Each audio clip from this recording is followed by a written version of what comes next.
So, in 2021, I forgot to introduce myself. I'm going to take a drink and then start again. I'm Tanis. I almost forgot to introduce myself at the beginning of the video. I'm going to talk about improv and theater today, so it's that much funnier than I forgot to introduce myself at the beginning.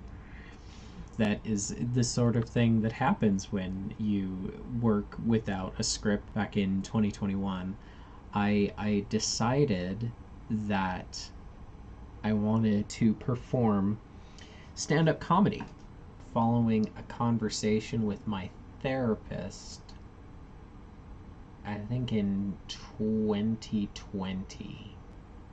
Anyway, I had told her that, like, yeah, I thought about doing stand-up comedy, and she's like, well, you should go for it. And I'm like, well, I guess. But I put it off for a bit. I decided to actually do it, so I started putting in requests to get on the list. I bombed hard. I was seriously going to pass out.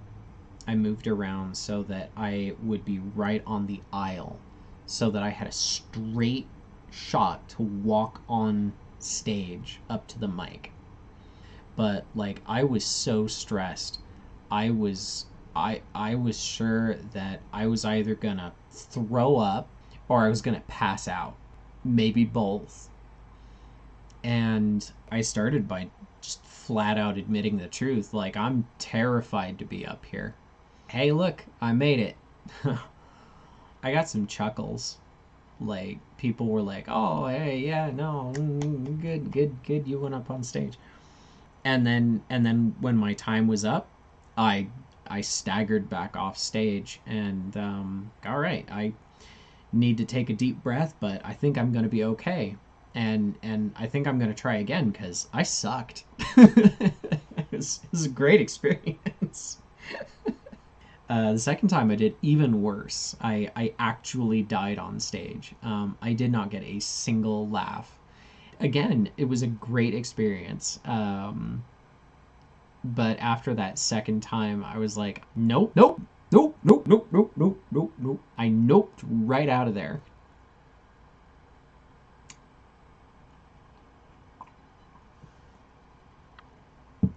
I have a bit of a history with theater and performance and the stage in general. I figured this time I'd start with something more recent before I went back in time, all the way back to the beginning. Got to play the Python in The Elephant's Child, and I loved it. I didn't like the singing production so much.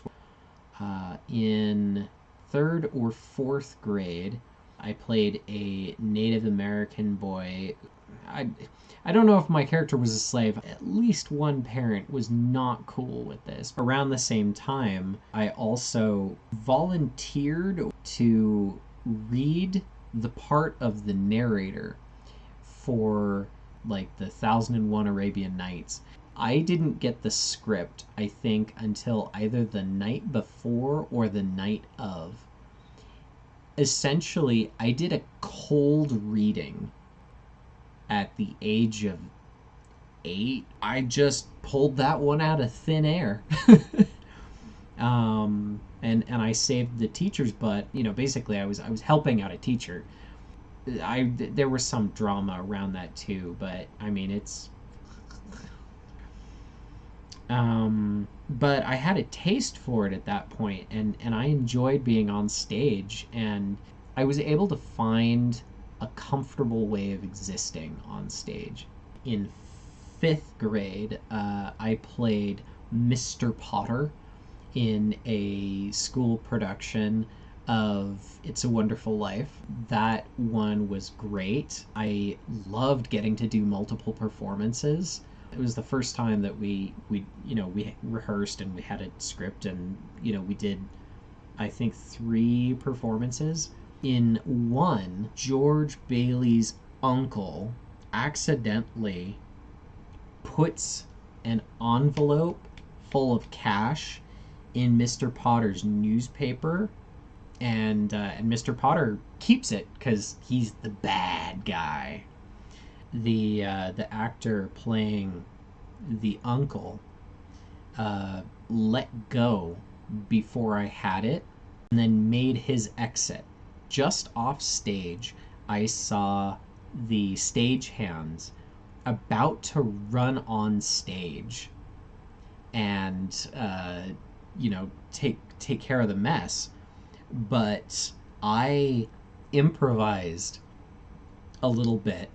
I started like scooping up the money, and I tried to pick up as much of it as possible, and so I was like bent over it, and I looked up at the audience and I gave an evil little chuckle, and that got me a boo. They booed. The parents and the adults in the audience, they booed me. I earned it. I earned it. I was so excited. So much fun. Nothing compares. Oh man. I played young Scrooge, of course, Christmas Carol. Another one, which was kind of a funky adaptation of the movie Clue. I I also participated in a summer program, and we did a stage adaptation, the Black Knight scene from Monty Python and the Quest for the Holy Grail. We had some silly plastic swords, and it was this trash can, and it had this big lid, the visor, right? And I would as King Arthur, I would hack at my brother's arm, and he'd pull it in, and then I hack at the other one. We had so much fun. We got laughs. We had, our props were perfect. Our delivery was spot on, and we owned that scene.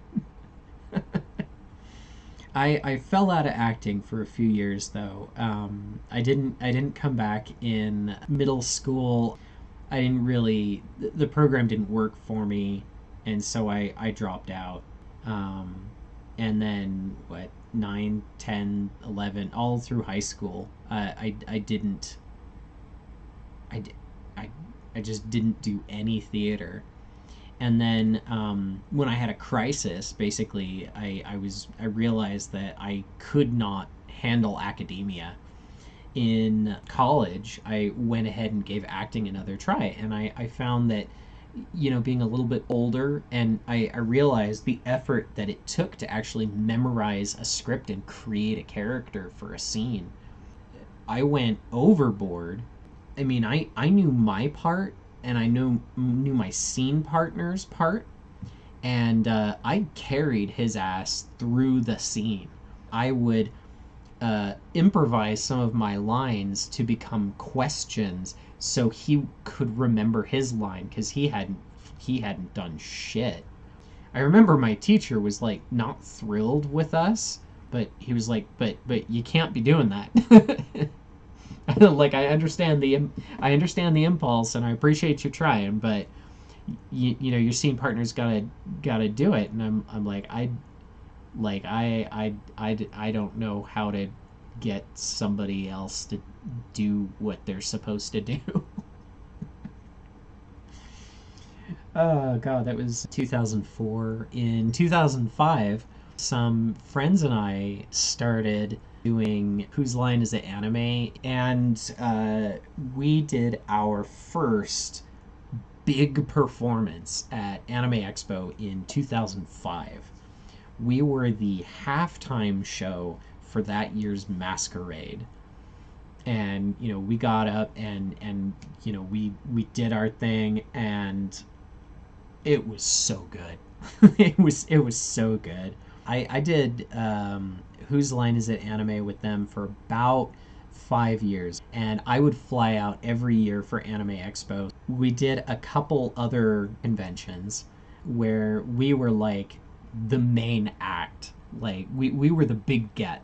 like they'd have a masquerade and then they'd have us. And so there were some people who attended like almost every show that we did, and some people who had like started to learn our jokes. It was a little embarrassing, like really, to have people shouting out some of the jokes that we were going to make. And I wanted to rehearse, before individual performances. I wanted to meet, I wanted to come up with new material and stuff, and it just never materialized. I endeavored to watch new anime. I wanted to be good. I wanted to be good so bad. And I remember that there was a year or two later there where I think they wanted to revive the group. Nah, man, I've moved on. I felt bad. God, I don't regret it. What else?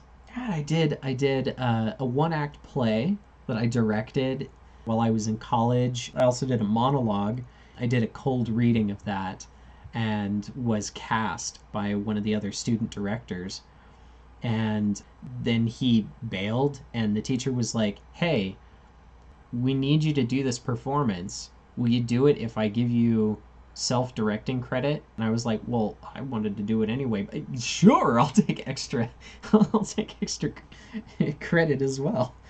And I forget, like I got 2 or 3 classes worth of credits from that one performance. But I wound up working directly with the teacher who was running the monologues that semester. I i i love doing multiple performances of the same piece because I love refining it. I love taking cues from the audience. And on the last performance, I wanted to do something kind of experimental. I did, and it paid off so well. I took that part in so many different emotional places. God, I emceed a bunch of events. I emceed Chibi Masquerade at Anime Expo in 2010. Let's see, I did stuff for Boy Scouts all the time. I'd get up and I'd host campfires. I was a senior patrol leader for, I don't know, maybe 6 months. And I got up and conducted the meetings for, like, I was the oldest boy enrolled, and like I was running the show, and I wouldn't take crap from any of the adults. If any of them were taking too long, I'd like hustle. I'd get them moving. And I made sure we ended on time every night because I hated it when those meetings ran long. I wanted to go home. I was tired. It was 8 o'clock. I wanted to go to bed. I was in high school. I just wanted it to be over. Jumping back and forth in time here for a minute. And then I think really is like doing favors for people. Huge favor, the kind that people are like, I can never repay you, kind of thing. There was this situation. I volunteered for Anime Bonsai, and I think I only did 1 year of Anime Bonsai. On the morning that they were doing the Anime Idol tryouts, they were overbooked, and they needed somebody to sit in and help decide which acts they were going to do that night. And so, like, I volunteered. I was like, yeah, I can be that early in the morning, sort out the acts and figure out which people just aren't going to be able to make it on stage. I'd done that, and so I was familiar with all the acts.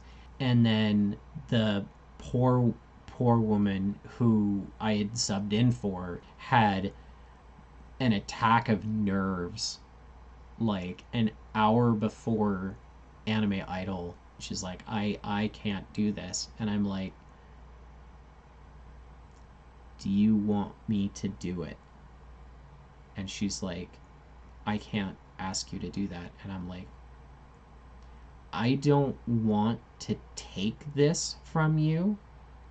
If you want it, but I have experience doing this kind of thing, being on stage, and I know the acts. I can do this if you need to tap out. And she was like, it was one of those times where it was like, I mean, we weren't friends. I'd been working with her for maybe a week leading up to the thing, but she was in trouble. And I went out there and I improvised. I was supposed to be the Simon in the American Idol. Everybody was telling me that, like, you got to go out there and you got to be mean. And I'm like, this is an amateur production. I was uh, politely sarcastic, but ultimately supportive, because I swear, if I made any of those brave people cry, I would never have forgiven myself. Oh God. And when was that? When was that? That was before. God, that was before I got married. That might have been in 2010, maybe October 2010.